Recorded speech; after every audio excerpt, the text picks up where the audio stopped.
एक ऐसा जीवन जीने की कल्पना करें जहां कुछ भी आपकी शांति को परेशान न कर सके। आप तब भी शांत रहें जब लोग आपकी आलोचना करें, जब समस्याएं आपके सामने आएं या जब आपके आसपास सब कुछ अस्त व्यस्त लगे। तो इस तरह की स्थिर शांति के साथ जीवन जीना कितना अद्भुत होगा। आज हम दो शक्तिशाली बौद्ध शिक्षाओं के बारे में जानने जा रहे हैं जो आपको इस मजबूत और शांतिपूर्ण मन की स्थिति को प्राप्त करने में मदद कर सकती हैं। जैसा कि महात्मा बुद्ध ने एक बार कहा था, शांति भीतर से आती है, इसके बिना इसकी तलाश न करें। और ये शिक्षाएं केवल पुराने विचार नहीं हैं, वे व्यावहारिक सुझाव हैं जिनका उपयोग आप अभी अपने अंदर एक मजबूत और शांतिपूर्ण स्थान बनाने के लिए कर सकते हैं। और चाहे आप तनाव, नकारात्मकता से निपट रहे हों या अनिश्चित महसूस कर रहे हों, ये शिक्षाएं आपको दिखाती हैं कि कैसे मजबूत और शांत रहना है।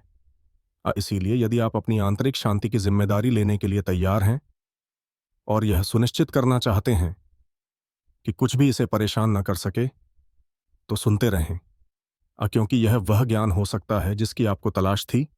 लंबी यात्रा और आपके स्पष्ट लक्ष्य एक मानचित्र की तरह हैं जो आपको रास्ता दिखाते हैं।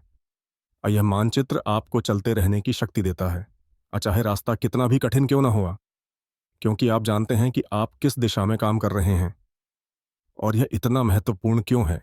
महात्मा बुद्ध ने एक बार कहा कि आपका काम अपने काम को खोजना है और फिर पूरे दिल से खुद को उसमें समर्पित करना है। और इसका मतलब है कि हम में से प्रत्येक के पास जीवन में करने के लिए कुछ महत्वपूर्ण है, और एक बार जब हम ये पता लगा लेते हैं कि वह क्या है, तो हमें अपना पूरा दिल उसमें लगा देना चाहिए।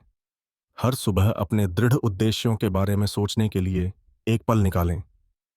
अपने आप को उन चीज़ों की याद दिलाएं जो आपके लिए महत्वपूर्ण हैं और जिन लक्ष्यों को आप प्राप्त करना चाहते हैं। और यह सरल आदत आपको प्रतिबद्ध और केंद्रित रहने में मदद करती है।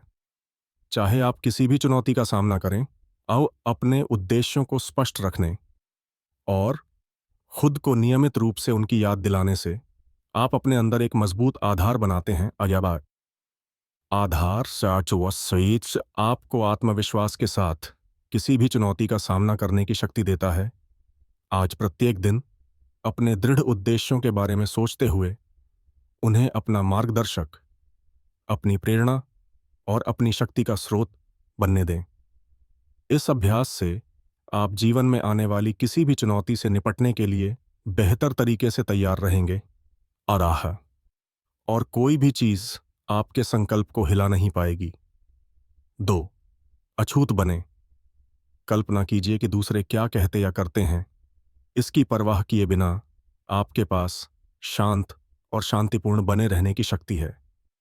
बौद्ध धर्म सिखाता है कि हमारे बहुत सारे दुख इस बात से आते हैं कि हम लोगों और स्थितियों पर कैसे प्रतिक्रिया करते हैं, न कि चीजों से। यहां मुख्य विचार यह है कि कोई भी आपकी सहमति के बिना आपको चोट नहीं पहुंचा सकता।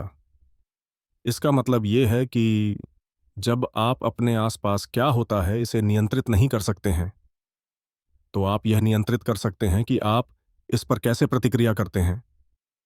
जब आप यह समझ जाते हैं तो आप अपनी भावनाओं पर नियंत्रण रखते हैं और दूसरे जो कुछ भी करते हैं वह आपको चोट नहीं पहुंचा सकता है, जब तक कि आप इसकी अनुमति नहीं देते।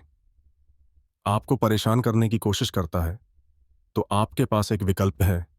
आप उनके शब्दों को अपने ऊपर प्रभाव डालने दे सकते हैं, जिससे आप दुखी या क्रोधित महसूस करते हैं, या आप नकारात्मक शब्दों या कार्यों को व्यक्तिगत रूप से न लेने का निर्णय लेकर इसे आपको परेशान नहीं करने देने का विकल्प चुन सकते हैं।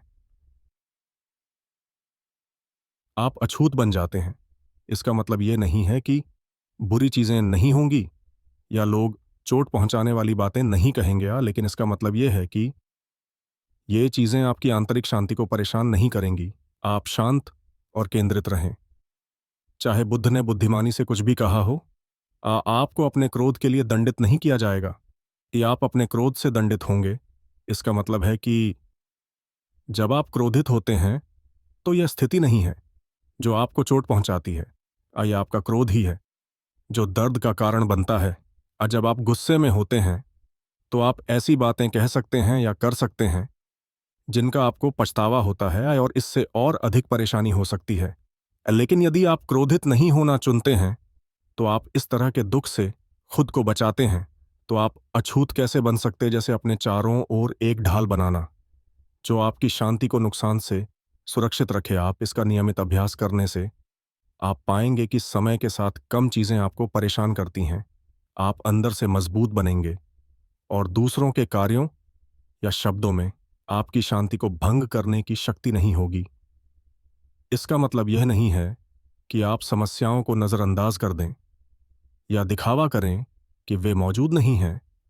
इसका मतलब है कि आप उन्हें एक स्पष्ट और शांत दिमाग से संभालते हैं, बेहतर निर्णय लेते हैं और खुद के प्रति सच्चे रहते हैं। अछूत बनना ठंडा या दूर होने के बारे में नहीं है। यह आपकी शांति की रक्षा करने और अपनी भावनात्मक प्रतिक्रियाओं को बुद्धिमानी से चुनने के बारे में है। जब आप इसमें महारत हासिल करते हैं तो आप जीवन में आत्मविश्वास के साथ आगे बढ़ सकते हैं, यह जानते हुए कि चाहे कुछ भी हो जाए आपका आंतरिक शांति सुरक्षित है। इसलिए याद रखें कि आपकी शांति अनमोल है और आपके पास इसकी रक्षा करने की शक्ति है।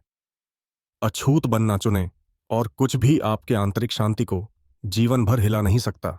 भगवान बुद्ध कथा में आज बस इतना ही। मिलते हैं इसके दूसरे भाग में। तब तक के लिए धन्यवाद।